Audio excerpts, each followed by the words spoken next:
Well, we'd love to have you to come to Seward. Seward is a fantastic town to live. It's a fantastic town for kids. I raised my 4 children here, and they've all had a fantastic experience. The school is small enough that the teachers know every student, and the students know all the teachers. It's a great place to live, plus the environment is fantastic. It's a beautiful place, so we'd love to have you come. Well, there was an opportunity to buy a company here, a tour boat company, and we were living in Seattle at the time, and there was an opportunity to buy a company, and so I talked to the owners, I talked to the bankers, and bought that company almost 30 years ago. And we moved to Seward in 1992, and again the company has grown from 2 boats to we're running 7 boats here in Seward, and of course the hotel as well.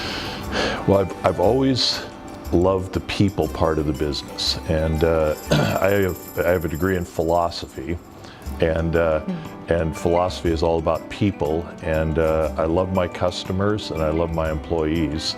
And I'm blessed to have a brother who's a CPA, so I do all the people stuff and he does all the financial, and allows me to focus on keeping customers and employees happy. Because the industry has been growing so rapidly, most of our employees start out as deckhands, and then over time, over a 5 or 10 year period, they get their captain's license. So most of them start when they're in their early 20s. I always say our product is Alaska, and it pretty much sells itself. And the thing about Kenai Fjords National Park is it's not very well known. And so people come here and they have an expectation that's here, and every day our goal is to exceed people's expectations.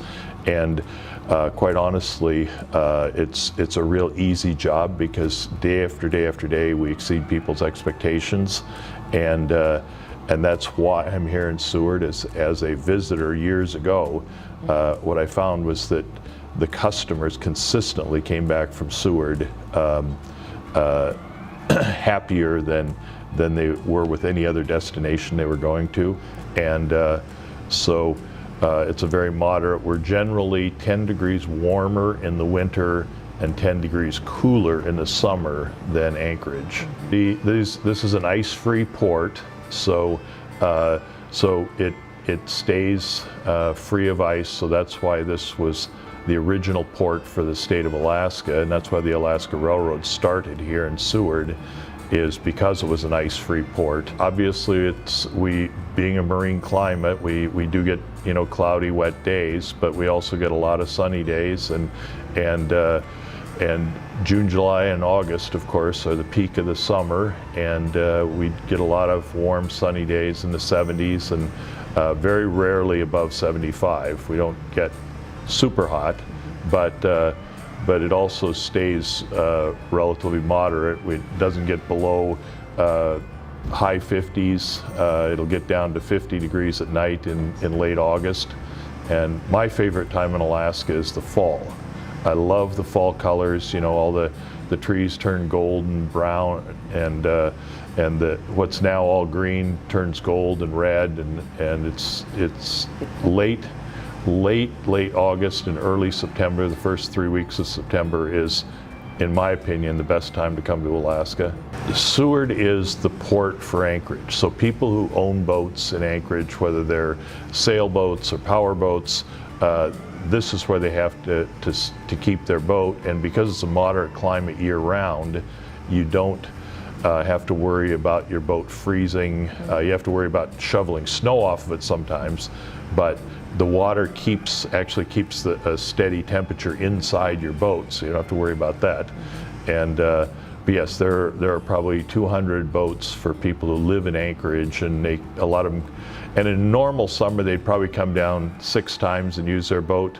This year, because they can't fly outside, the busiest people in Seward right now are the marine repair companies, because everybody in Anchorage has said, this is the year that I'm going to come to Seward every weekend, and I'm going to go sailing, and I'm going to go to the glaciers, and I'm going to spend my whole summer in Seward. So most people fly into Anchorage, and many of them either rent a car or take the Alaska Railroad down. I always recommend to take the railroad one way or the other, and the train is a 4-hour trip. The drive is 2 hours, so it's exactly 120 miles. So it takes 2 hours.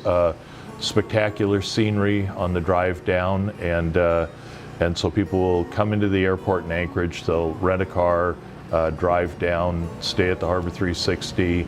Our boats depart right from behind the hotel. Our boats are high-speed catamarans here in Seward, and so we have the ability to accommodate about 600 people a day, and on various lengths. We have different people are interested in different lengths. If they have families, they're interested in the 3.5-hour tours. If they're wanting to go to the glaciers, a lot of them have the 6-hour tour. Then we have an 8.5-hour tour that goes much deeper into the park, and that was the one that left early this morning at 8 a.m. And so we have a variety of lengths of time for different people, and based on their schedule and their interests. And so we have 5 different departures during the day, starting at 8 o'clock and going until 1:30 in the afternoon. In 2015, I got a call from the National Park Service, and they asked me about one of our boats that they particularly like, and they told me that they were going to charter it and that I'd get a call from the White House the next day. So this was right before the Paris Climate Change Conference, and President Obama wanted to come to Alaska and see how the glaciers worked. So they called us and asked us if we'd take the president out and show him how the glaciers worked, and we did on September 1st, 2015, which happened to also be the day that we ended up buying this hotel. So it was a very big day, and so I'll always remember that date. But we took the president out and showed him how the glaciers worked, and took him to see the sea lion rookeries and the birds, and there was humpbacks in the bay that day, and it was a wonderful day, and the president was very relaxed, and we didn't talk about politics. We just had a wonderful time in the park. Well, the cruise industry has only been about 15% of our market overall, and so because the cruise lines didn't come, we're going to be down. We're going to be down about 70% from last year, but we're still better off than 95% of the other companies out there. We haven't laid anyone off. We've kept all of our captains. We've kept all of our crew, and we're running the boats at 50% of capacity. So of course, like yesterday, we had 5 boats out. We could have put all the people on 2 boats, but we've made a company-wide decision to limit it to 50% of the capacity of the boats. And so that has helped us a lot in keeping our crew busy and working, and they are super happy to be working. So because they live to do this all summer, and the fact that they can do it every day. And Kaylee, who was on the trip yesterday, she said she's been with us 6 years. She says yesterday was the best day she's ever had as far as orcas and humpback feeding right next to the side of the boat. Nice. So yeah.